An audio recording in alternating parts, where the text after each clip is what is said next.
আমি doctor Shashwati Dutta, ignore BHIC 102, এই যে ইউনিটটি, তার মধ্যে ইউনিট যে 13 অর্থাৎ 13, সেই বিষয়ে আলোচনা করব আজকে স্বয়ংপ্রভা লাইভ ক্লাসে। বিষয়বস্তু কি? আগের দিন ছিল ফরমেশন অফ এম্পায়ার, অর্থাৎ সাম্রাজ্যের গঠন।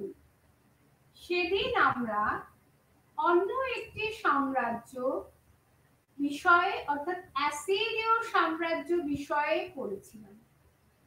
আজ আমাদের আলোচনার বিষয়বস্তু কেন্দ্রীভূত হচ্ছে সাসানীয় বা সাসান সাম্রাজ্য বা সাসানিক এম্পায়ারকে ঘিরে। এই সাসানিক বা সাসানীয় সাম্রাজ্য, এই সাম্রাজ্যের মূল উৎসস্থল হচ্ছে আধুনিক ইরান এবং তৃতীয় শতক থেকে সপ্তম শতক, এই সময়কালে যে সাম্রাজ্যের উত্থান এবং সংগতি হয়েছিল সে বিষয়ে কিন্তু আলোচনার সমস্ত বিষয়বস্তুটি কেন্দ্রীভূত হয়েছে।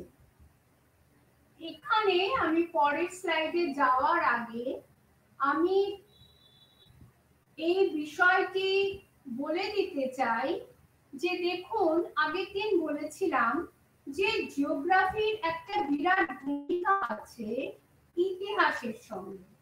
তো এই যে সাসানীয় সাম্রাজ্য এবং এদের যে এই সাম্রাজ্যের শক্তিমান রাজগণ, তারা যে সুবিশাল অঞ্চলকে জয় করেছিলেন, সেই অঞ্চলের কিছু এই মানচিত্রে তুলে ধরা হয়েছে।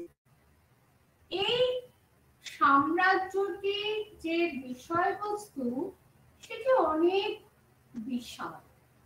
দেখুন এখানে কতগুলো জায়গা দেখতে পাচ্ছেন, ফিরোজাবাদ, বিশাপুর এবং এই যে জায়গাগুলি নিশাপুর, এই জায়গাগুলি আলোচনায় বারবার আসবে যে কিভাবে সাসানিক যে সম্রাটরা তারা এই সকল জায়গাগুলিকে তাদের অধীনস্থ করেছিলেন। শুধু তাই নয়, সেখানে কিভাবে তারা সংস্কৃতির বিকাশ করেছেন, শাসন ব্যবস্থা বা প্রশাসনের উন্নতি ঘটিয়েছেন। একই সঙ্গে এই যে সাসানীয় সাম্রাজ্য, এর আরেকটি মানচিত্র আমি তুলে ধরেছি। সেই মানচিত্রের মধ্যে বেশ কিছু জায়গা, এখানে যেমন আর্মানিয়া, নেশবেশ, হাত্রা প্রভৃতি জায়গাগুলি এই আলোচনা সাসানীয় সাম্রাজ্য সম্পর্কে আলোচনা করতে গেলে বিশেষ গুরুত্বপূর্ণ।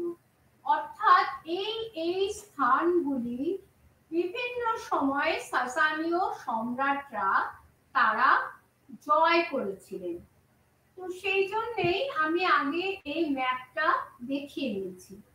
এবারে এই সাসানীয় সাম্রাজ্যের এই সুবিশাল যে টপিকটি, সেটা সম্পর্কে আলোচনা করতে গেলে আগে এটার একটু সিনপসিস করে নেওয়া দরকার। অর্থাৎ আমরা কি বিষয় নিয়ে আলোচনা করব। একটু আগেই বললাম অবস্থান হচ্ছে আধুনিক ইরান। দেখুন এই যে ইরান, এই ইরানকে কেন্দ্র করেই কিন্তু সেই সাসানীয় সাম্রাজ্য গড়ে উঠেছিল। তা এই আধুনিক ইরানে কোন সময়কাল জরুরি না, তৃতীয় থেকে সপ্তম খ্রিস্টাব্দ পর্যন্ত এই সময়কালে কিন্তু বিভিন্ন সাসানীয় রাজগণ তারা রাজত্ব করেছেন, তাদের সাম্রাজ্যের বিকাশ ঘটিয়েছেন, তাকে সুসংহত করেছেন। এই সুসংহত করতে গেলে আগের দিন আমি বলেছিলাম কতকগুলি বিষয় অত্যন্ত জরুরি। কেবল সাম্রাজ্য বিস্তার করলেই হয় না, এই সাম্রাজ্য বিস্তার করতে গেলে অপরিহার্য অঙ্গ হচ্ছে সামরিক বাহিনী। সেই সামরিক বাহিনীর রক্ষণাবেক্ষণ কিভাবে করতে হবে তার গুরুত্ব এই সাসানীয় সম্রাটরা উপলব্ধি করেছিলেন এবং এই সামরিক বাহিনীর রক্ষণাবেক্ষণ করতে গেলে যে অর্থনীতিকে অনেক সুসংহত করতে হবে, জোরালো করতে হবে, সেই বিষয়টিও কিন্তু তারা বিশেষভাবে উপলব্ধি করেছিলেন। দ্বিতীয় যে বিষয়টি, যে সাম্রাজ্যকে সুসংহত করতে গেলে আমি কেবল রাজ্যের পর রাজ্য জয় করে গেলাম তাহলেই চলবে না। আমাকে একদিকে যেমন আমার অর্থনীতিকে স্ট্রং করতে হবে, তেমনি আমার রাষ্ট্রনৈতিক নীতি অর্থাৎ প্রশাসনিক যে ব্যবস্থা তাকেও সুদৃঢ় ঐক্যবদ্ধ করতে হবে এবং তার মধ্যে একটা শৃঙ্খলা পরায়ণতা থাকবে। যেই সমস্ত ডিগনিটারিজরা বা যারা পদাধিকারীরা ছিলেন, সেই পদাধিকারীরা যেন তাদের নিজ নিজ দায়িত্ব পালন করেন, সম্রাটের নির্দেশ পালন করে চলেন। একইভাবে এই প্রশাসনিক ব্যবস্থার উন্নয়নের জন্য যে আগের দিনও আমরা আলোচনা করেছি যে সাম্রাজ্যকে কতকগুলো রাষ্ট্রনৈতিক বা প্রশাসনিক ভাগে বিভক্ত করা, সেই বিষয়টি প্রত্যেকটি ক্ষেত্রেই কিন্তু এই সাসানীয় সম্রাটরা তাদের একটা নিজেদের একটা চিন্তা চেতনার একটা ছাপ তারা রেখেছিলেন। পাশাপাশি স্থাপত্য, ভাস্কর্য, নগরায়নকেও তারা কিন্তু একেবারেই তারা অবহেলা করেননি, বরং স্থাপত্য ভাস্কর্যের ক্ষেত্রে বিরাট উন্নতি হয়েছিল, প্রচুর নগর প্রতিষ্ঠিত হয়েছিল এবং এই এক একটি নগরকে তারা নিজেদের নামের অনুসারে সেই নগরের নামকরণ করেছিলেন।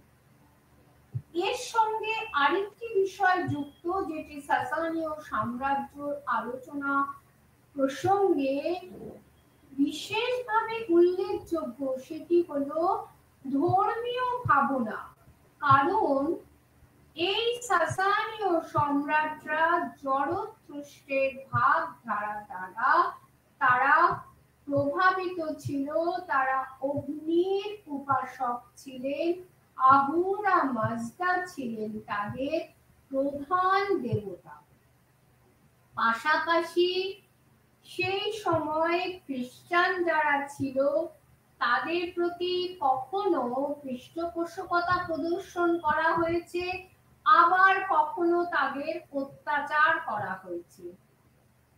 অপরদিকে আমরা মাজদাকির একটা মুভমেন্ট, রিলিজিয়াস মুভমেন্টের একটা বিকাশ এই সময় দেখতে পাচ্ছি, যা নানাভাবে এই সাসানীয় সম্রাটদের তাদের চিন্তার একটা কারণ হয়েছিল।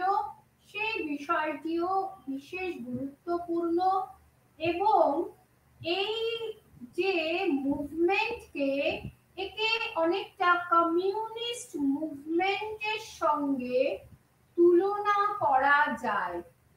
আর এর ভাবনার সঙ্গে ম্যানিকিয়ানিজম বা মানি যে প্রবর্তিত ধর্মীয় ভাবনা তার একটা ভীষণভাবে সাদৃশ্য রয়েছে।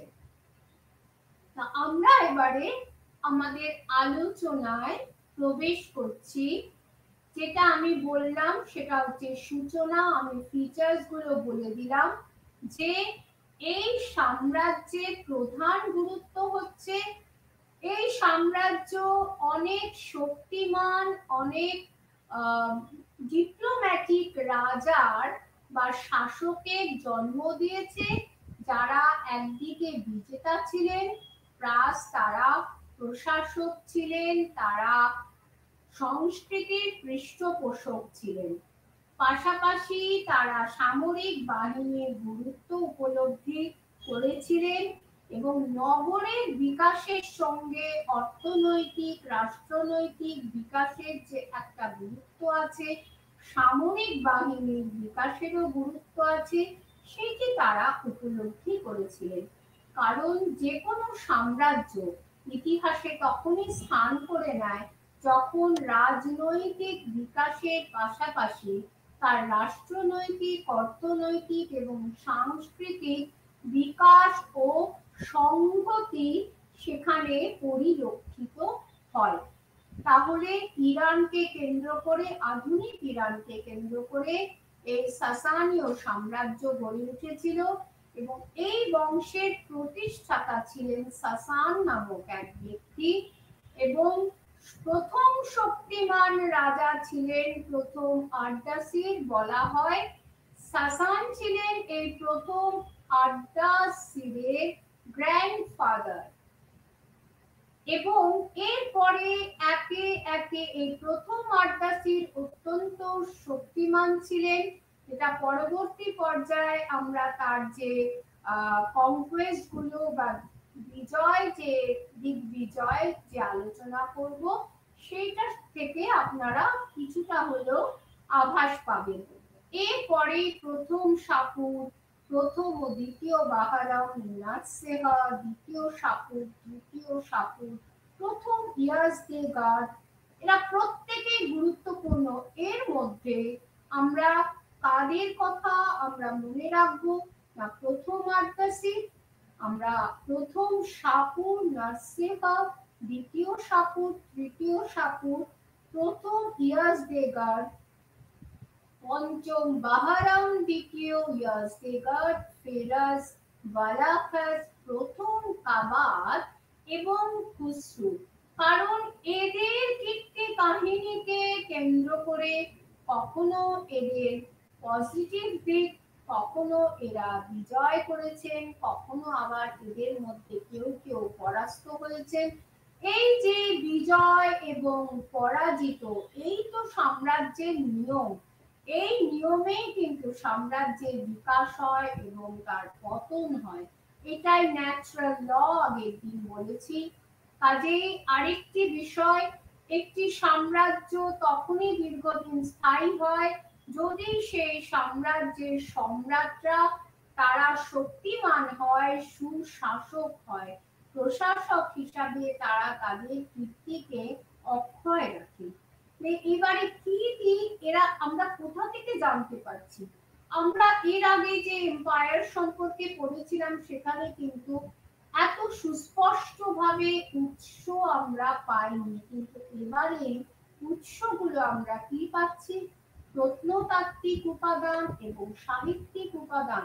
প্রত্নতাত্ত্বিক উপাদানের মধ্যে যে প্রস্তর যে গাত্র, অর্থাৎ প্রস্তর লেখ, ফিরোজাবাদের প্রস্তর লেখের গায়ে প্রথম আর্দাসিরের বিজয় কাহিনী, এখান থেকে প্রচুর ঐতিহাসিক তথ্য পাওয়া যাচ্ছে।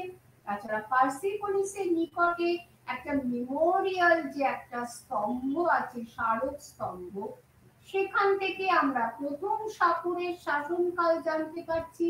আবার পাশাপাশি মুদ্রার মধ্যে যে লিপি খোদিত আছে সেখান থেকেও আমরা জানতে পারছি যে প্রথম শাপুর কত শক্তিমান রাজা ছিলেন এবং তিনি এত শক্তিমান ছিলেন যে তাকে ইরান ও ইরানীয় অঞ্চলের শাহেনশাহ বলে উল্লেখ করা হচ্ছে মুদ্রায়। কারণ আমরা জানি যে মুদ্রায় রাজার, যে কোনো রাজার তার যে ডেজিগনেশন বা উপাধি সেটা খোদিত থাকে লিপির আকারে। আর সাহিত্যিক উপাদানের মধ্যে আমরা আরবেলার উপাখ্যান, আমরা সাহা নামে ফিরদৌসি রচিত এই যে সাহিত্যিক উপাদান, ইবন আল বালখি রচিত ফার্সনামা, এছাড়া book of the deed of Ardashir, অর্থাৎ এই প্রত্যেকটি যে সাহিত্য, এছাড়া রোমান কূটনীতি, ডিও ক্যাসিয়াস রচিত গ্রিক ও ল্যাটিন ভাষায় লিখিত গ্রন্থ, প্রত্যেকটি গ্রন্থ কিন্তু এই সাসানীয় সাম্রাজ্য সম্পর্কে আলোচনার ক্ষেত্রে বিশেষ উল্লেখযোগ্য একটা কীর্তি রেখে গেছে বা একটা চিহ্ন রেখে গেছে। আর এই যে বিভিন্ন আমরা তথ্যগুলো পাচ্ছি, আমরা আর্কিওলজিক্যাল প্লাস আমরা যে লিটারেরি যে উপাদানগুলো পাচ্ছি, সেখান থেকে আমরা কি দেখছি, আরদাসির ছিলেন প্রথম শক্তিমান রাজা, তিনি শাহেনশাহ, অর্থাৎ তিনি সমগ্র ইরানের বাদশাহ বা শাহেনশাহ ছিলেন। তিনি বাহুবলে পারসি, খুজিস্তান, কেরমান জয় করেন, পার্থীয়দের পরাস্ত করেন। দেখুন আরদাসিরের এই ইমেজটার মধ্যে বোঝা যাচ্ছে যে তিনি কত শক্তিমান ছিলেন, তার ডিটারমিনেশন, এবং পূর্ব ইরানের মেট পর্যন্ত তিনি অগ্রসর হয়েছিলেন। তাছাড়া পার্থিয়া ও রোমের সঙ্গেও তার একটা সম্পর্ক স্থাপিত হয়েছিল, এবং এই সাসানীয়রা রোমানদের হাত থেকে হাত্রা, দুরা, আরলে, নিসিবিস প্রভৃতি তারা ছিনিয়ে নেন।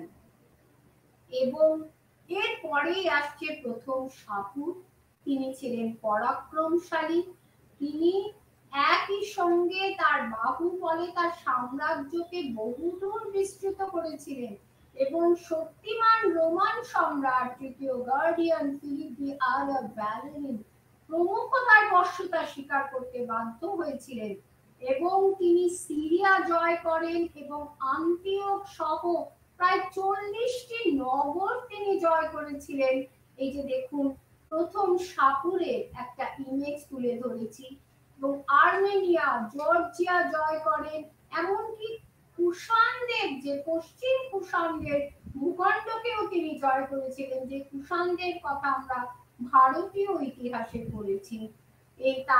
এই জন্যই তাকে তার বিস্তৃত যে সাম্রাজ্য, সেটা ইরানের ভূখণ্ডকে অতিক্রম করে গিয়েছিল বলে তাকে ইরান ও অ-ইরানীয় অঞ্চলের শাহেনশাহ বলা হয়, এবং এমনকি হিরাট, তুরান, সিন্ধু তার সাম্রাজ্যে অন্তর্ভুক্ত হয়েছিল।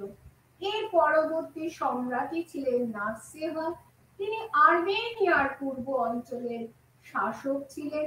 তার সময় অ-ইরানীয় যে অঞ্চলগুলো, তিনি অতখানি শক্তিমান ছিলেন না, সেই জন্য ইরানের বাইরে যে অঞ্চলগুলো, সেখানে তার যে ক্ষমতাটা বা অধীনতাটা কিছুটা শিথিল হয়ে যায়। এই শিথিল হওয়ার ফলে কি হলো, তিনি প্রাদেশিক গভর্নরদের উপরে তিনি অনেকটা দায়িত্ব ছেড়ে দেওয়ার ফলে যে কেন্দ্রীয় যে শক্তি, সেটা লুজ হয়ে গেল, এবং প্রাদেশিক গভর্নরদের যে ক্ষমতা, সেটা বেড়ে গেল। এরপরে আসছে দ্বিতীয় শাপুর, তিনি ছিলেন প্রথম শাপুরের মতোই শক্তিমান সম্রাট। 70 বছরের শাসনে তিনি যুদ্ধ বিগ্রহে ব্যয় করেছেন। তার সময় যে গুরুত্বপূর্ণ একটা ঘটনা ঘটেছিল, সেটা হচ্ছে ব্যাকট্রিয়ার ইরানীয় উপজাতি চিওনাইট, এই চিওনাইটরা আক্রমণ করেছিল, এবং তাদের হাত থেকে পূর্ব সীমান্ত রক্ষার জন্য তিনি অনবরত তাকে যুদ্ধ করতে হয়েছে। এছাড়া তিনি একটা ডিফেন্স লাইন তৈরি করেছিলেন, যাকে লাইন বলা হয়। এবং কেন এটা তৈরি করেছিলেন না, যাতে আরো বেদুইনরা যাতে তার সাম্রাজ্যে প্রবেশ করতে না পারে। এই লাইনটা কি, একদিকে দুর্গ নির্মাণ করছেন, প্রাচীর নির্মাণ করছেন, জায়গায় জায়গায় গির্জ তৈরি করছেন, তো যাতে শত্রুদের আক্রমণকে প্রতিহত করা যায়। এই যে দ্বিতীয় শাপুরের চিত্র, এবং তিনি কোন কোন জায়গা জয় করেছিলেন তার একটা চিত্র আমি তুলে ধরেছি। তিনি আরো কিছু উল্লেখযোগ্য কাজ করেছিলেন। জর্জিয়ার সিংহাসনে নিজের প্রতিনিধি রাজাকে বসিয়েছিলেন এবং তার সময় রোমানরা আর্মেনিয়ার অধিকার ছেড়ে দিতে বাধ্য হয়েছিল। তবে তার শাসনের শেষ ভাগে তিনি কি করেছিলেন, আর্মেনিয়াকে বিভক্ত করে দিয়েছিলেন এবং আর্মেনিয়ার কিছুটা অংশ তিনি রোমানদেরকেও ছেড়ে দেন। এই দ্বিতীয় সাপুরের শুধু তিনি বড় বিজেতা ছিলেন না, তার সময় কেন্দ্রীয় শাসন পরিকাঠামো সুসংগত হয়েছিল। এর পাশাপাশি ধর্মীয় ক্ষেত্রে তার কি অবদান ছিল, তিনি যে অগ্নিদেবের যে মন্দির, সেই মন্দিরকে যথেষ্ট গুরুত্ব আরোপ করে তাকে কেন্দ্র করে একটা ধর্মীয় পরিকাঠামো সেখানে তার সাম্রাজ্যের সময় গড়ে ওঠে। এরপরে আমরা পঞ্চম বাহারামের কথা পাচ্ছি।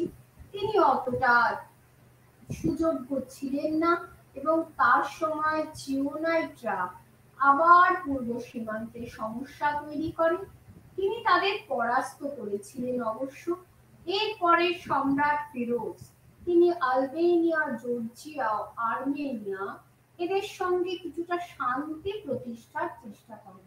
অর্থাৎ একজন সম্রাট কখন এই কাজটি করেন, যখন তিনি দেখেন যে এই বৃহৎ সাম্রাজ্যকে তিনি কিছুতেই তার প্রত্যক্ষ শাসনাধীনে রাখতে পারছেন না, বা এই অনবরত যুদ্ধ বিগ্রহ তার সাম্রাজ্যের সুশাসনের পক্ষে ক্ষতির কারক হচ্ছে। কিন্তু দুঃখের বিষয়, এই যে হেপথেলাইট বা হোয়াইট যে শেখ হুনদের সঙ্গে যে লড়াইয়ে তিনি পরাস্ত হয়েছিলেন 484 খ্রিস্টাব্দে। এই যে হেপথেলাইটদের সঙ্গে সাসানীয়দের একটা যুদ্ধের একটা ইমেজ তুলে ধরা হয়েছে। এর ফলে কি হলো, হেপথেলাইটদের যে শক্তিটা কিছুটা বেড়ে গেল, তার ফলে তারপরে যে বালাখাস তার যে উত্তরসূরি, তিনি তখন বাধ্য হচ্ছেন হেপথেলাইটদের উপর বহুকন দিতে। এর ফলে কি হলো, ইরানীয়দের উপরে একটা অর্থনৈতিক চাপ আসলো এবং সুদীর্ঘ 7 বছর ধরে সেখানকার সাধারণ মানুষ খরার কবলে পড়ল। এর পরবর্তী সম্রাট হচ্ছেন প্রথম কাবাদ। এই একটু আগে যে আমি মাজদাক যে আন্দোলনের কথা বললাম, এই মাজদাক আন্দোলন এটা শুরু হচ্ছে প্রথম কাবাদের সময়। এখানে এই আন্দোলনের নেতৃত্ব করেছিলেন মাজদাক এবং এই আন্দোলনের সঙ্গে ধর্মগুরু মনির প্রতিষ্ঠিত আন্দোলনের তুলনা করা যায়। এবার একটা তার ফলে কি হলো, একটা বিশৃঙ্খল পরিবেশ সৃষ্টি হলো। যাই হোক, কাবাদের সময় সম্ভ্রান্তরা অতিরিক্ত ক্ষমতা ভোগ করছিলেন, তো সেই জন্য তিনি এর বিরোধিতা করে সম্ভ্রান্তদের যে ক্ষমতাকে খর্ব করার চেষ্টা করেন। তখন সম্ভ্রান্তরা তাকে একটা শাস্তি দেওয়ার জন্য তাকে কারারুদ্ধ করার চেষ্টা করে। তখন তিনি পলায়ন করে হেপথেলাইটদের কাছে আশ্রয় গ্রহণ করেন। এই যে আমরা কাবাদের একটা চিত্র তুলে ধরেছি। আর তিনি কি করেছিলেন, কাবাদ আরেকটা কাজ করেছিলেন, তিনি অর্থনীতিটাকে একটু পুনর্গঠন করেন, একটা নতুন ধরনের কর ব্যবস্থা তিনি ইন্ট্রোডিউস করেছিলেন, মালিকানা, ভূমি মালিকানা দিয়েছিলেন তিনি। তবে এই যে ব্যবস্থাতে সম্ভ্রান্ত ওমরাহের থেকে ছোট ছোট যারা নোবেলসরা তারা বেশি উপকৃত হয়েছিল। এরপরে আমরা দেখছি প্রথম খুসরু আসছেন। সে প্রথম খুসরুর সময় কিন্তু সাম্রাজ্যের যথেষ্ট শ্রীবৃদ্ধি হচ্ছে, সামরিক বাহিনীর পুনর্গঠন হচ্ছে এবং রাজস্ব ব্যবস্থারও পুনর্গঠন হচ্ছে। আর এই সময়ের একটা গুরুত্বপূর্ণ বিষয় হচ্ছে সাসানি ও বাইজেন্টাইনদের সম্পর্ক।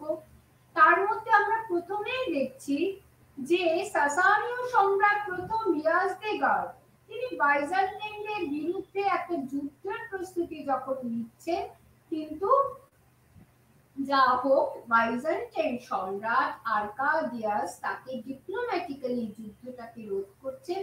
তিনি বলছেন যে আপনি আমার পুত্র দ্বিতীয় থিওডোসিয়াসের অভিভাবক হিসাবে তার দায়িত্ব নিন। এর ফলে এটা কি না, তাকে কিছুটা প্রায়োরিটি দেওয়া। এর ফলে যুদ্ধটা তখনকার মতো অ্যাভয়েড করা সম্ভব হয়। এই দেখুন, আর্কাদিয়াস, থিওডোসিয়াস আর প্রথম লিয়াসদেগার। কিন্তু তিক্ততা আবার বাড়ে পঞ্চম বাহারামের সময়। কেন? তিনি খ্রিস্টানদের যে সাম্রাজ্যে, সাসানীয় সাম্রাজ্যে যে খ্রিস্টানরা ছিল, তাদেরকে তিনি যখন হত্যা করতে উদ্যত হলে তারা বাইজেন্টাইন সাম্রাজ্যে আশ্রয় নিল। তখন এর ফলে দ্বিতীয় থিওডোসিয়াস যে সম্রাট, বাইজেন্টাইন সম্রাটের সঙ্গে সাসানীয় সম্রাটের একটা সংঘর্ষ হচ্ছে। অবশেষে বাহারাম তাদের খ্রিস্টানদের যে ধর্মীয় স্বাধীনতাকে মেনে নিচ্ছেন এবং কি বলছেন যে বাইজেন্টাইনদেরও একটা শর্ত পূরণ করতে হবে, তারা যেন ককেশাস অঞ্চলের ডারবান গিরিপথকে রক্ষা করে সাসানীয়দের বিহাতে।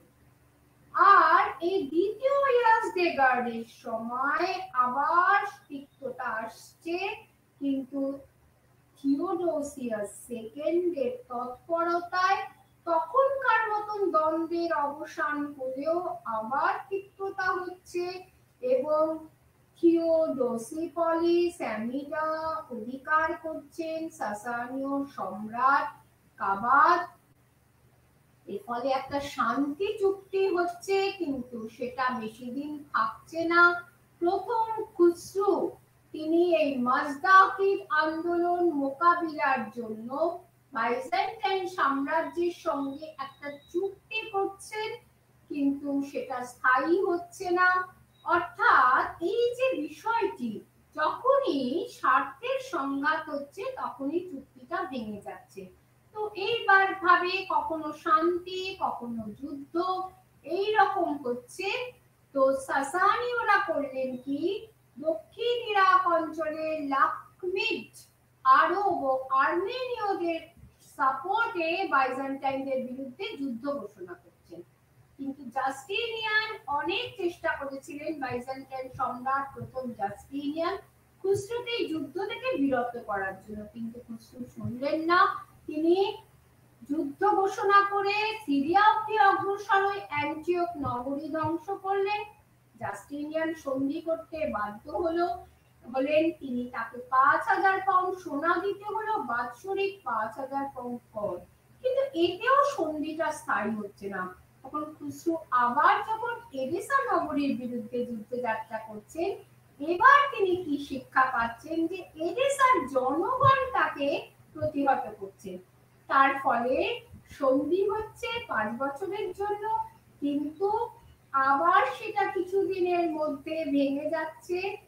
এরপরে আবার সেই সন্ধি কিছুদিন পরে আবার, অর্থাৎ সন্ধি ভাঙছে, সন্ধি হচ্ছে, তারপরে যে সন্ধিটি হচ্ছে সেটা একটা দীর্ঘস্থায়ী সন্ধি হচ্ছে, কারণ উভয় পক্ষই বুঝেছিলেন যে এইভাবে যুদ্ধ করে কোনো লাভ নেই, শান্তি চুক্তি করাটাই উভয় পক্ষে মঙ্গলজনক। আর প্রশাসনিক সংগঠন কি না, এই যে শাসকরা যারা প্রদেশগুলি শাসন করতে, তারা কেন্দ্রীয় নিয়ন্ত্রণের থেকে কিছুটা মুক্ত ছিলেন। এছাড়া ছিল, অর্থাৎ প্রদেশ রাজ্য ছিল, এছাড়া করদ রাজ্য ছিল যারা সম্রাটকে নিয়মিত কর দান করতেন। এছাড়া 4 জন রাজার উল্লেখ এই প্রথম সাপুরে লেখে আছে, যারা গভর্নর হিসাবে কাজ করতেন এবং এই পদগুলি বংশানুক্রমিক ছিল। অন্যান্য গুরুত্বপূর্ণ যে ব্যক্তির কথা লিখে আছে তারা হলেন রানী, ভাইসরয়, প্রধানমন্ত্রী এবং অন্যান্য রাজপরিবারের ব্যক্তিবর্গ, ছাড়া আরো 15 জন সম্মানীয় ব্যক্তির কথা রয়েছে। এই প্রশাসনিক কাঠামোয় এদেরও কিন্তু উল্লেখযোগ্য ভূমিকা ছিল। আর উচ্চবর্গীয়রার মধ্যে ভাগ ছিল, যে প্রথমেই যারা শাসক শ্রেণী, তার মধ্যে সম্রাট তো ছিলেনই, তাছাড়া করদ রাজকুমাররা মহান, অর্থাৎ মহান পরিবার, গ্রেট ফ্যামিলি, এবং দি গ্রেটস বা মহান সম্ভ্রান্ত বংশীয়রা, এই বিভিন্ন বিভাগ আমরা ওই লেখের মধ্যে দেখতে পাচ্ছি। আর কারা ছিলেন? মাগি নামক কতিপয় যে কর্মচারী যারা জরথুস্ট্রের অনুগামী ছিলেন। আর এই কর্মচারীদের বিভিন্ন উপাধি ছিল।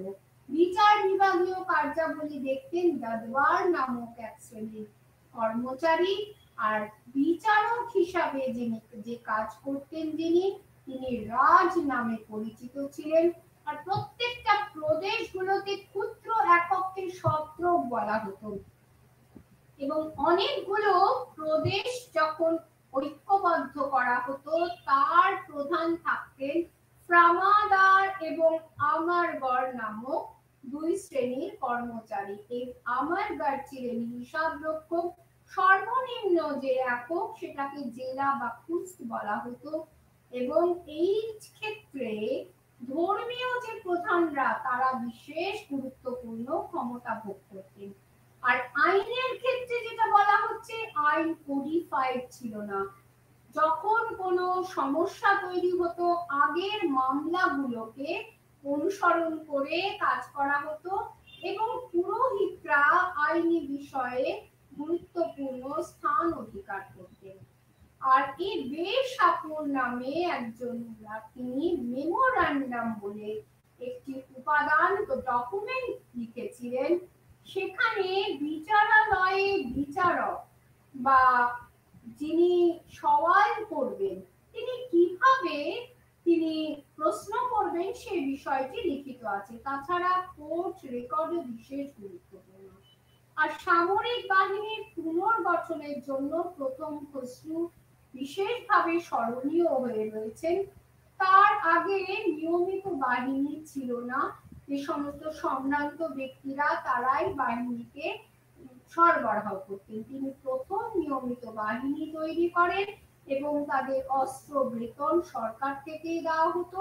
আর এই সামরিক বিভাগের যে প্রধান যারা থাকতেন তাদেরকে তিনি নগদ অর্থ দিতেন না, তাদেরকে ভূমি দান করা হতো, এবং এইভাবে সাসানীয় সাম্রাজ্যে ছোট ছোট ভূমাধিকারীর উৎপত্তি হয়। আর কিভাবে ভাগ করেছিলেন তিনি এই সামরিক বাহিনীকে? কতগুলি গ্রুপে, পশ্চিমে মেসোপটেমিয়া, উত্তরে ককেশাস, মধ্য ও দক্ষিণ পশ্চিমে পারস্য উপসাগর, পূর্বে মধ্য এশিয়া। আর কিরকম ভাবে সুরক্ষা তিনি দিয়েছিলেন?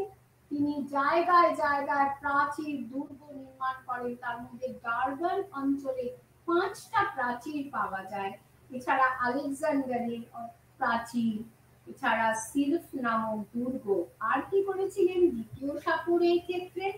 যাতে রোমানদের আক্রমণ প্রতিহত করার জন্য এবং আরো আক্রমণকারীদের প্রতিহত করার জন্য তিনি কিছু আরবীয়দের সীমান্ত অঞ্চলে তিনি বসতির প্রতিষ্ঠা করতে দিয়েছিলেন, একটা বাফার তৈরি করেছিলেন সেখানে। এই দেখুন ডারবানের সেই প্রাচীর। আর কি ব্যবহার করত অস্ত্র? তারা বল্লম, তরবারি, বর্ম, তীর ধনুক, অশ্ব, আর কি battering ram, moving tower. Battering র্যামটা কি? দেখুন যে একটা মোটা কাঠ লাগানো একটা অস্ত্রের মতন যন্ত্র, যেটা দিয়ে বড় বড় যে দুর্গ দরজা ভেঙে ফেলা বা দেয়াল ভেঙে ফেলা। আর এই যে মুভিং টাওয়ার, এই মুভিং টাওয়ারের মধ্যে সমস্ত অস্ত্র শস্ত্রের সুসজ্জিত সৈন্যরা থাকতো, এবং তারা ঝাঁকে ঝাঁকে সেখান থেকে তীর ছুঁড়ে বল্লম ছুঁড়ে তারা শত্রুপক্ষকে ধরাশায়ী করত। আর অর্থনীতির সঙ্গে ইমারত নির্মাণ অর্থাৎ বিল্ডিং এর একটা বিশেষ যোগ রয়েছে সাসানীয় সাম্রাজ্যে। কারণ অর্থের প্রয়োজন এইসব বাঁধ, সেতু, দুর্গ নির্মাণ করতে, এবং সেগুলো কারা করত? সিরিয়া থেকে শ্রমিকদের নিয়ে আসা হতো। বিশেষ করে প্রথম ও দ্বিতীয় সাপুরের সময় এই কাজ বেশি হয়েছে। আর টেক্সটাইলস ইন্ডাস্ট্রি গড়ে উঠেছিল। রেশম গুটি পোকা থেকে রেশম তৈরি করে রেশম বস্ত্র প্রস্তুত করা এবং সেই রেশম বস্ত্র রপ্তানি করা ইত্যাদি বিষয়গুলো বিশেষ উন্নতি হয় কাবাড ও প্রথম খসরুর শাসনকালে। বস্ত্রের উপরে সুন্দরভাবে পশুদের চিত্র ফুটিয়ে তোলা হতো, ভেড়া, কল্পিত একটা অ্যানিমাল, শিমুর। সেই শিমুর ছিল যে পিকক, তার মুখটা না ঈগলের মতন আর শরীরটা হচ্ছে সিংহের মতন। এই প্রতিকৃতি ফুটিয়ে তোলা হতো।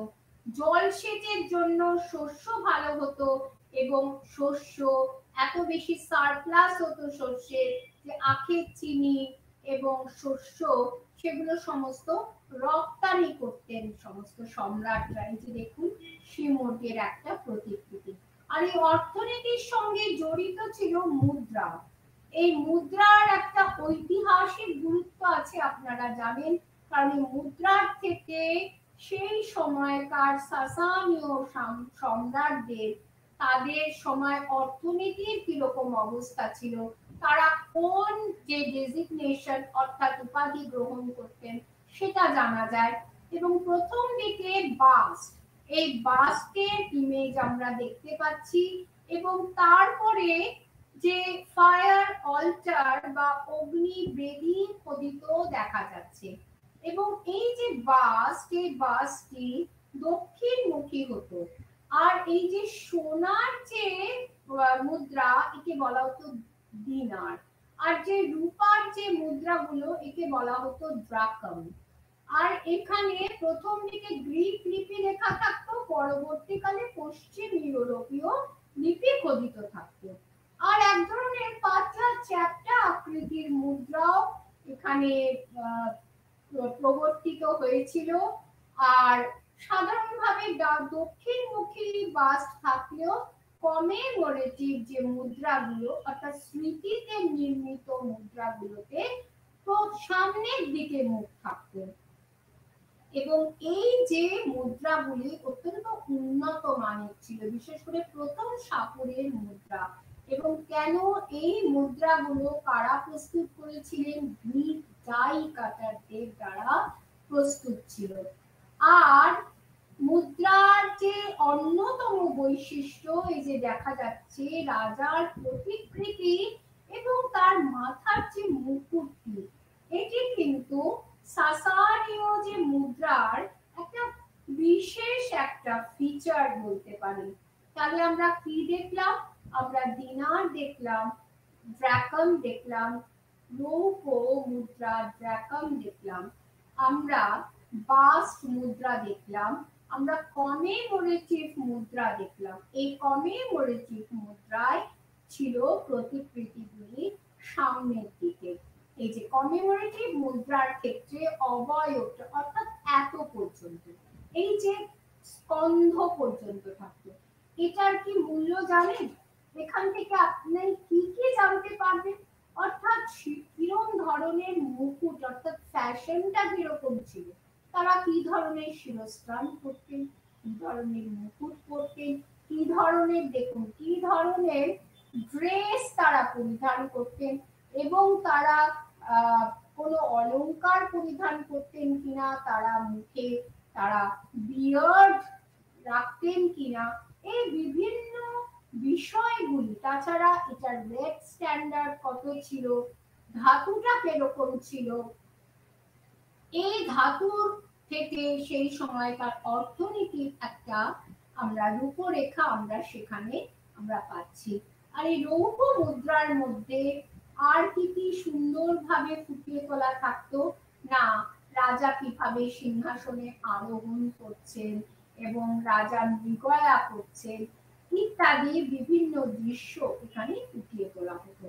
এটার দ্বারা কি বোঝা যাচ্ছে? না সিংহাসনে আরোহণ করছে অর্থাৎ বোঝা যাচ্ছে রাজার এই সম্রাটের অভিষেক হচ্ছে এবং তিনি আইন সঙ্গতভাবে সিংহাসনে আরোহণ করছেন এবং মৃগয়ার মাধ্যমে তার যে হবি সেটাকে ফুটিয়ে তোলা হচ্ছে। আর কি কিছু কিছু রৌপ্য নির্মিত প্লেট পাওয়া গেছে বা পাত্র, যেখানে সিংহের প্রতিকৃতি, মুকুটবিহীন নারীর অবয়ব, মুখাবয়ব ফুটিয়ে তোলা হয়েছে। বলছে এই নারীরা সম্ভবত সম্ভ্রান্ত পরিবারের অন্তর্ভুক্ত তারা ছিলেন। আর সমাজটা কিরকম ছিল? প্রথমেই ছিলেন শাসক গোষ্ঠী, তার মধ্যে রাজা ও রাজ পরিবার, সম্ভ্রান্তরা, গলদ রাজগণ, দরবারের সদস্য, উচ্চ পদাধিকারী, আর তারপরে আছে মধ্যবর্গীয় অভিজাতরা। তাহলে প্রথম দিকে রাজা, রাজ পরিবার, উচ্চবর্গীয় অভিজাতরা, গলদ রাজগণ, উচ্চ পদাধিকারীগণ, তার ঠিক পরের লেভেলেই আমরা দেখছি মধ্যবর্গীয় অভিজাতরা, যারা সম্রাটের কাছ থেকে নিয়মিতভাবে অনুদান অর্থাৎ অর্থ, খাদ্য, ভূমি প্রাপ্ত হতেন এবং বংশানুক্রমিকভাবে প্রাপ্ত হতেন। আর এর পরে আসছে পুরোহিত, মধ্যম শ্রেণী বা বণিক ও কারিগর, গ্রামে বসবাসকারী বিপুল সংখ্যক মানুষ। তাহলে প্রথমে শাসক শ্রেণী, তারপরে মধ্যম শ্রেণীর যে সম্ভ্রান্তরা বা অভিজাতরা, তারপরে পুরোহিত, বণিক, কারিগর, গ্রামের বিপুল সংখ্যক মানুষ এবং এরপরে কৃতদাসরা। তাছাড়া সেই সময় বেশ কিছু সংখ্যক নোম্যাডস বা যাযাবররাও সেই অঞ্চলে ঘোরাফেরা করত, যদিও তাদের সমাজের একটা পার্ট বলে মনে করা হচ্ছে না। এই দেখুন একটা স্ট্রাকচার ইমেজ আমি এখানে তুলে ধরেছি, রাজা, সম্ভ্রান্তরা, তার মধ্যে লর্ড, প্রিন্সেস, হাইবর্ড, যে পুরোহিত, এবং তারপরেই আসছে সামরিক বাহিনী, তারপরেই হচ্ছে যারা লেখকরা, তারপরে আসছে যারা জ্যোতিষ বিজ্ঞান চর্চা করতেন, তারপরে যারা বিচার করতেন, তারপরে লাস্টে আসছে আর যে সমস্ত কারিগররা, কৃষকরা, শ্রমিকরা। এই কারিগরদেরও গুরুত্ব অত্যন্ত বেশি ছিল, বিশেষ করে দেখুন আপনারা মুদ্রার কথা দেখতে পাচ্ছেন, বস্ত্র বয়ন শিল্পের কথা দেখতে পাচ্ছেন, ফার্মারদের আমরা কেন গুরুত্ব দিচ্ছি না, সেই সময় এই যে আখের চিনি রপ্তানি হচ্ছে, শস্য রপ্তানি হচ্ছে, তার মানে কতখানি উন্নত মানের যে এগ্রিকালচার সে সময় ছিল। আর এই লেবারাররা বা যে শ্রমিকরা, তাদের সাহায্যে বড় বড় ইমারত তৈরি হতো। মানে বিচারক প্রথমে, তারপরে যোদ্ধা, তারপরে লেখক বা করণিক এবং আমলারা, এরপরে কৃষক, বণিক, কারিগর। আর একটি বিষয় মনে রাখা দরকার, এই যে বিভাজনগুলো কিন্তু অত্যন্ত রিজিড ছিল, জন্মসূত্রে নির্ধারিত হতো। এই যে একজন ইচ্ছা করে আরেকজনের যে ভ্যাসিলেট করবে বা চেঞ্জ করবে, সেটা কখনো করা যেত না। এবং এই এক একটি বিভাগের অন্তর্ভুক্ত শ্রেণীকে দেখার জন্য প্রশাসক ছিলেন বিশেষ। তবে কৃতদাসদের কোনো অধিকার ছিল না এবং কৃতদাসদের ক্রয় বিক্রয় করা যেত। তবে এক শ্রেণীর যে কৃতদাস, যে দেখুন এই যে এক শ্রেণীর যে কৃতদাস, তাদেরকে বলা হচ্ছে তারা প্রশিক্ষিত কৃতদাস এবং তারা আইনি কাজেও অংশগ্রহণ করছে এবং অনেক সময় প্রভু স্বেচ্ছায় কৃতদাসদের মুক্তি দিতেন। আবার এক শ্রেণীর কৃতদাস ছিল যাদেরকে মন্দিরের কৃতদাস বলা হতো বা হয় দৈনিক। এরা এমনিতে স্বাধীন নাগরিক ছিলেন, কিন্তু একমাত্র অগ্নির কাছেই তারা কৃতদাস ছিলেন। তাহলে আরেকটি বিষয়, তাহলে কৃতদাসদের বিষয় আমরা পড়লাম, তাহলে আমরা বিচারক, যোদ্ধা, লেখক, করণিক, আমলা, কৃষক, বণিক, কারিগর এবং কৃতদাসদের কথা আমরা পড়লাম। এইবারে সমাজে নাগরিক ও অনাগরিকের একটা ভাগ ছিল। একজন নাগরিককে তখনই পূর্ণ নাগরিকত্ব দেওয়া হতো যখন সে যেই শ্রেণীর অন্তর্ভুক্ত, সেই পৌর সমাজ বা গোষ্ঠী যদি তাকে স্যাংশন দিত, সে যদি ওই গোষ্ঠীর একটা অঙ্গতে পরিণত হতো আইনসঙ্গত ভাবে। তা যদি না হতো তবে তাকে মনে করা হতো আউটকাস্ট বা সমাজচ্যুত। কোন ব্যক্তি যদি জড়সৃষ্টে ধর্ম পরিত্যাগ করতেন, তাকেও সমাজ থেকে চ্যুত করা হতো। এবং নাগরিকদের কি বিশেষ অধিকার ছিল? তারা সম্পত্তি ভোগ করতে পারতেন, এবং তারা বিভিন্ন ধর্মীয় সামাজিক অনুষ্ঠানে অংশগ্রহণ করতেন। তারা নাবালক ও বিধবাদের একটা দেখাশোনা করার একটা দায়িত্ব তাদের উপর ছিল। এছাড়া স্ত্রীলোক ও শিশুদেরও একটা সীমিত আইনি অধিকার দেওয়া হয়েছিল। আর স্পষ্টভাবে বলা আছে যে কারা গোষ্ঠীর সদস্য নয়, কারা না যারা ওই অঞ্চলে ক্যাজুয়ালি বাস করে, অর্থাৎ পার্মানেন্টলি যারা বাস করে না, আর কি যারা তাদের পিতা মাতা পূর্ণ নাগরিক কিন্তু সে পিতার অবৈধ সন্তান সে, এবং যে সমস্ত কৃতদাস যাদের গোষ্ঠী থেকে বহিষ্কার করা হয়েছে এরা কিন্তু কোনোভাবেই সেই গোষ্ঠীর সদস্য বলে পরিগণিত হতো না। সুতরাং আমরা একটি বিষয় দেখছি যে সমাজে জরথুস্ট্রের ধর্মের একটা বিরাট গুরুত্ব ছিল এবং সমাজে গোষ্ঠী বা ক্ল্যানের একটা বিরাট গুরুত্ব ছিল, অন্যথায় তাকে সমাজ বহির্ভূত বলে মনে করা হতো। আর এই কৃতদাসদের কথা তো আমি বললামই যে কৃতদাসদের মধ্যেও আবার একটা দুটো ভাগ, কৃতদাস যে কারো অধীনে ছিল, আবার আরেক শ্রেণী সে হচ্ছে প্রশিক্ষিত কৃতদাস, আবার আরেক শ্রেণী হচ্ছে মন্দিরের কৃতদাস। স্থাপত্য ভাস্কর্যের ক্ষেত্রে একটা বিরাট একটা আলোড়ন আসছে।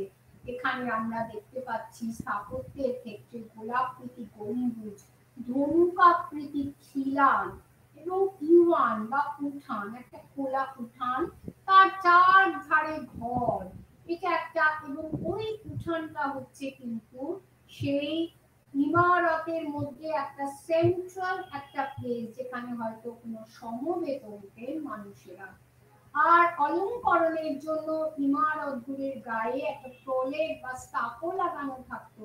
এই প্রলেপটা কি দিয়ে তৈরি হতো? অমসৃণ পাথর কুচি এবং চুন বালি সিমেন্ট। এর মধ্যে কি কতগুলো নিদর্শনের কথা বলা যাচ্ছে, তার মধ্যে প্রথম মাদ্রাসির ফিরোজাবাদের প্রাসাদ, অর্থাৎ এই ইমারত গুলোর মধ্যে দুটো ভাগ, একটা হচ্ছে প্রাইভেট আরেকটা হচ্ছে, আর এক একটি প্রাসাদের গায়ে অশ্বারূঢ় ব্যক্তির অপূর্ব চিত্র ফুটিয়ে তোলা হতো। আর ভাস্কর্যের মধ্যে যুদ্ধ দৃশ্য, মৃগয়ার দৃশ্য, পুষ্পের চিত্র ফুটিয়ে তোলা হতো। আর ছিল রিলিফ ভাস্কর্য। রিলিফ ভাস্কর্য কি?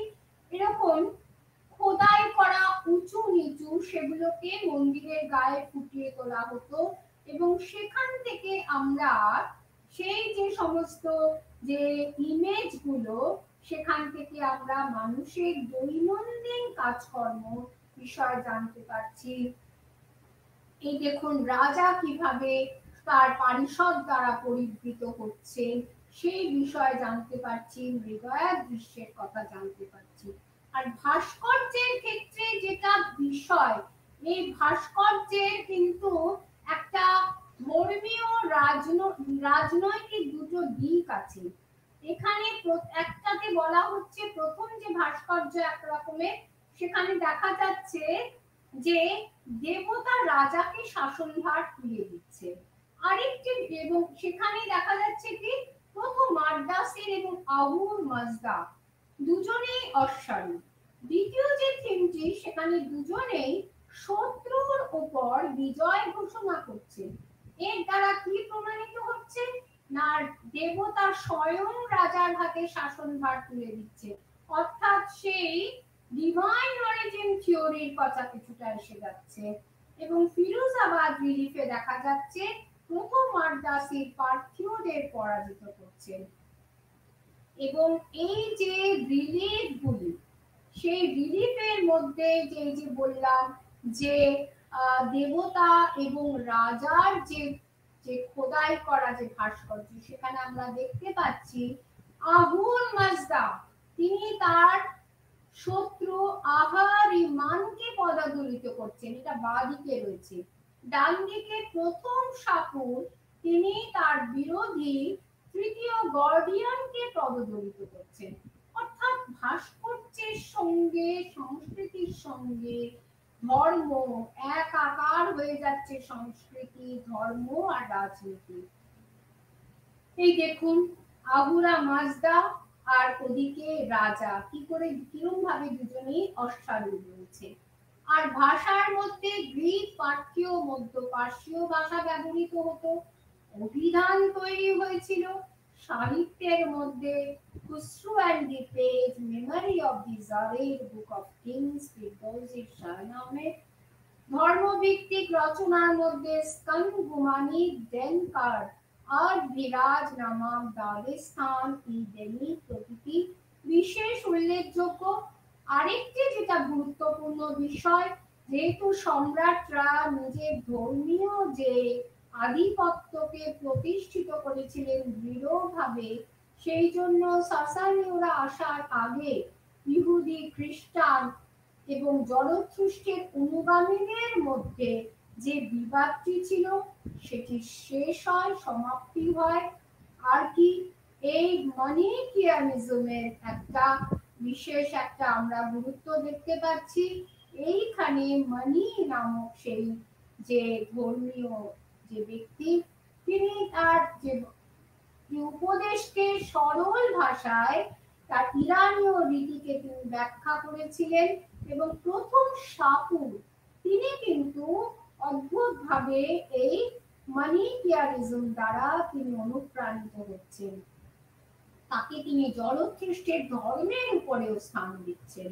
আর প্রথম সাপুর কিন্তু খ্রিস্টানদেরও সমর্থন করে, অর্থাৎ তিনি ধর্মীয়ভাবে উদার ছিলেন। এবং কিন্তু আবার পাশাপাশি আমরা দেখতে পাচ্ছি সিরিয়াক রচনা Acts of the Persian Martyrs, সেখানে লেখা আছে কিভাবে ইরানি খ্রিস্টানরা সেখানে নানাভাবে অত্যাচারিত হচ্ছে। আর সেই সমসাময়িক কালে বুন্দি সাপুরে আরেকটি নতুন ধর্ম সম্প্রদায়ের আবির্ভাব হচ্ছে। এরা ধর্মের পাশাপাশি চিকিৎসা অর্থাৎ মেডিসিন বিষয়েও উৎসাহী ছিলেন। তবে নিঃসন্দেহে আমরা বলবো যে জরথুস্ট্রের ধর্মই প্রধান ধর্ম ছিল এই সাসানীয় সাম্রাজ্যে। আহুরা মাজদা ছিলেন মুখ্য দেবতা। অন্যান্য দেবতার মধ্যে মিহর, এই মিহর ছিলেন রথে উপদিষ্ট দেবতা এবং জলের দেবী ছিলেন অনহিতা। এছাড়া বলহরণ বলে আরেকজন দেবতার কথা পাওয়া যাচ্ছে, তাদের একজন দেবী, বাকিরা দেবতা। জরথুস্ট্র ধর্মে অগ্নিরই অপর নাম বলা হচ্ছে বারহানি।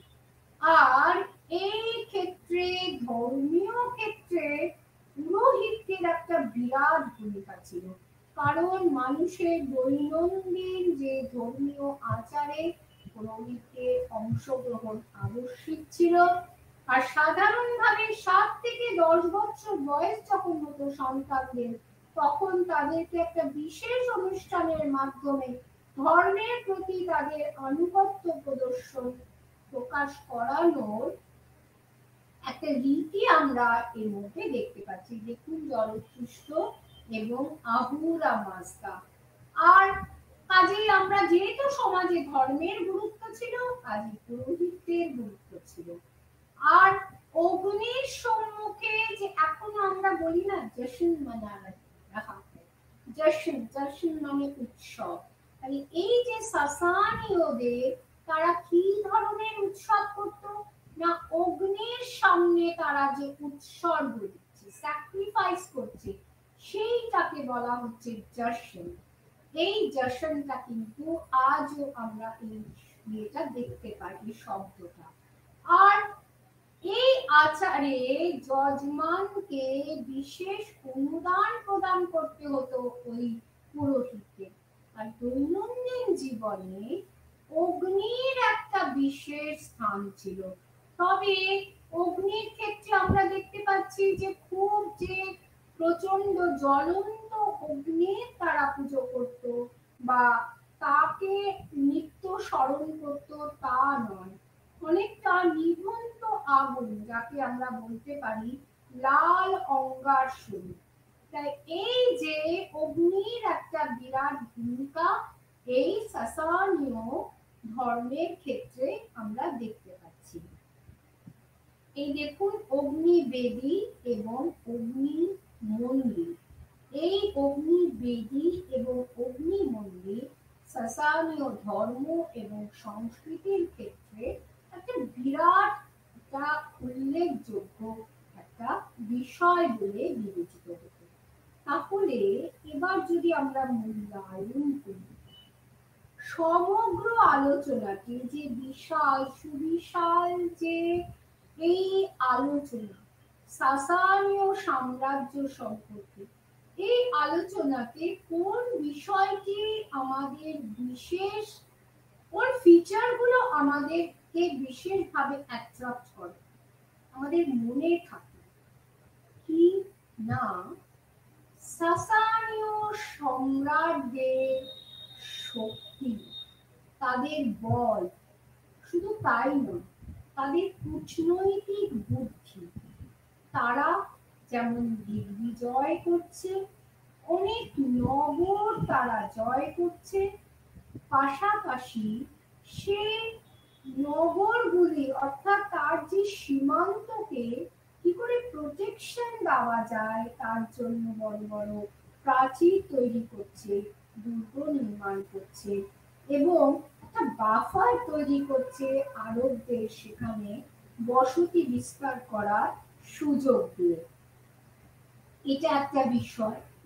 দ্বিতীয়ত হচ্ছে যে তারা ছিলেন সুশাসক এবং যখন তারা দেখছেন যে ক্ষমতাকে সরাসরি প্রত্যক্ষ শাসনাধীনে রাখলে পরে সাম্রাজ্যের ক্ষতি হতে পারে, সেই জন্য প্রদেশে ভাগ করছেন, করদ রাজ্যে ভাগ করছেন এবং তাদেরকে কিছুটা হলেও তাদেরকে আধা স্বাধীনতা দিচ্ছেন, যদিও কিন্তু মাথার উপরে তারা রয়েছে।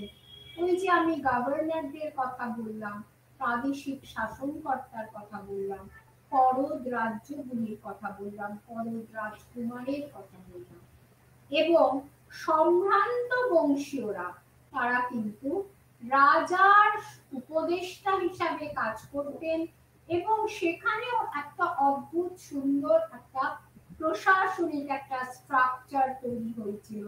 বিচার বিভাগীয় কাজ একজন দেখবেন, অর্থনীতি এবং প্রশাসন একজন দেখবেন, এইভাবে ভাগ হচ্ছে।